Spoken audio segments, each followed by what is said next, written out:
Amikor én kikerültem az egyetemről, akkor a férjemmel együtt egy Pest melletti termelőszövetkezetbe jutottunk, mint agrármérnökök, és én egy sertéstelepnek lettem az igazgatója. És igazából tetszett a munka. Volt biztos munkahely, nagyon biztosítottnak látszott a jövő, adtak szolgálati lakást, tehát úgy gondolta az ember, hogy teljesen sinem van. Mi is egy nőnek az agrárpályán a sorsa. Elkezd gyerekeket szülni, a gyerekszülés után elmegy könyvelni, mint főkönyvelő vagy éppen könyvelő, és körülbelül ott marad nyugdíjig, mert hát ez a nőknek való agrármérnöki elfoglaltság. És nem nagyon fogja fel az ember annyira, hogy 30 év múlva hát az unalom fog megenni engem, de mégiscsak ott van az előtt, hogy mi történhet még.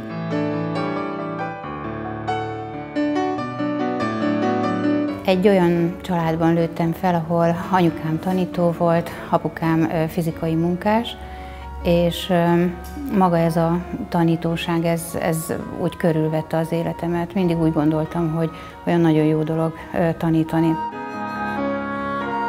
Kiállni egy osztály elé, a gyerekeket megértetni a tantárgyra, rávenni őket, hogy kövessenek engem, a gondolataimat átvegyék, ez nagyon-nagyon tetszett nekem.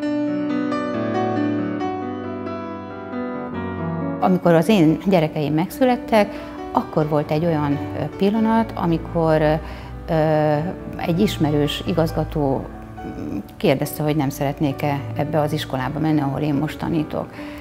És én elmentem ebbe az iskolába megnézni, ez egy borsodi kis iskola, mondhatnánk azt, hogy a világ végén van. És én beléptem ebbe az iskola eléggé elhanyagolt volt. Tehát mondhatom azt, hogy piszkosak a falak, látni lehetett, hogy abszolút az igénytelenség uralkodik az épületen. Persze az igénytelenség nyilvánvaló pénztelenséggel járt együtt.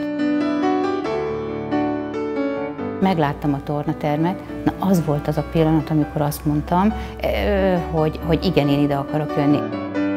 Én kosárlabdáztam MB2-es csapatban, és hát én úgy gondoltam, hogy nekem ez itt a helyem. Minden munkahelyváltás egy nagy vívódás. És ez a vívódás az, ami legtöbbször az embert visszahúzza, és nem mer változtatni. Azt hiszi, hogy ez a biztonságos környezet az egy maradandó dolog, és hogy valóban biztonságban van.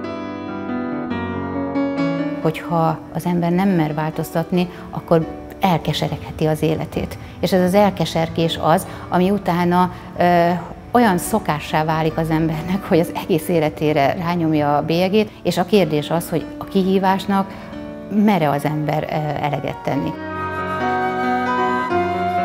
Az élet filozófiám az, hogy akármennyire is jók vagy rosszak a dolgok, mondjuk azt, hogy nem rózsásak a dolgok. Ez van, na ebből kell a legjobb teljesítményt kihozni. És például, hogyha én arra gondolok, hogy most egy iskolában tanítok, és akkor, amikor én észrevettem, hogy ugye ezek a gyerekek milyenek, és hogy igenis, hogy ezeken a gyerekeken nagyon lehet változtatni, akkor ott volt az a pillanat, hogy lehetne keseregni is, lehetne azt mondani, hogy ó, milyen munkahelyen vagyok, na de ez van, és ebből kell a legjobbat kihozni. Amikor ezt az iskolát én megismertem, és ide eljöttem dolgozni, akkor azt mondhatom, hogy ez az iskola teljesen hasonlított Borsod-Abaúj-Zemplén megye összes iskolájához. Az iskolákban egyre több a hátrányos helyzetű gyerek. Ez egyértelmű volt, hogy ezzel valamit kezdeni kell. Itt a kérdés az volt, hogy ki tudunk-e találni olyan módszert, ami hatékonyan tudja őket fejleszteni.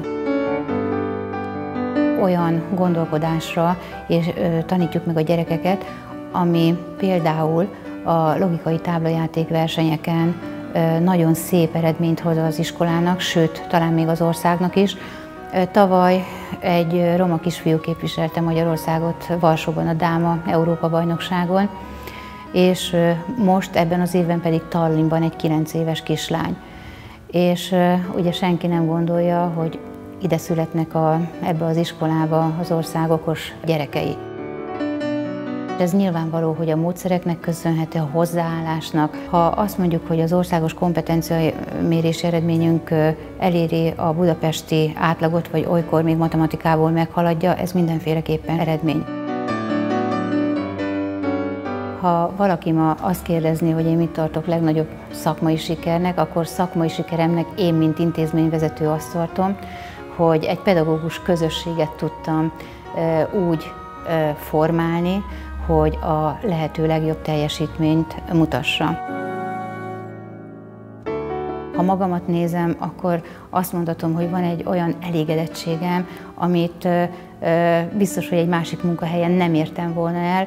Azt is érzem, hogy nincs vége a dolognak, hanem rengeteg sok kihívás előtt állok, és még rengeteg tennivalóm van. Tehát az elégedettség az persze nem azt jelenti, hogy nincsenek olyan hiányérzeteim, hogy lehetne jobban. De olyan szempontból igen, hogy azt gondolom, hogy van egy belső harmónia. Bízok magamban, és ez a magamban való bízás az, ami azt gondolom, hogy megoldja a dolgokat. Az emberek akörül szeretnek lenni, olyan emberekkel szeretnek dolgozni, akiknek pozitív kisugárzásuk van, és nem azt keresik, hogy mi a probléma az életben, vagy éppen ott a környezetben, hanem azt mondják, hogy hát igen, ez van, de ebből kell a legjobbat kihozni, és innen kell tovább lépni. Azt tudom mondani, hogy az élet az erőfeszítéseket díjazza.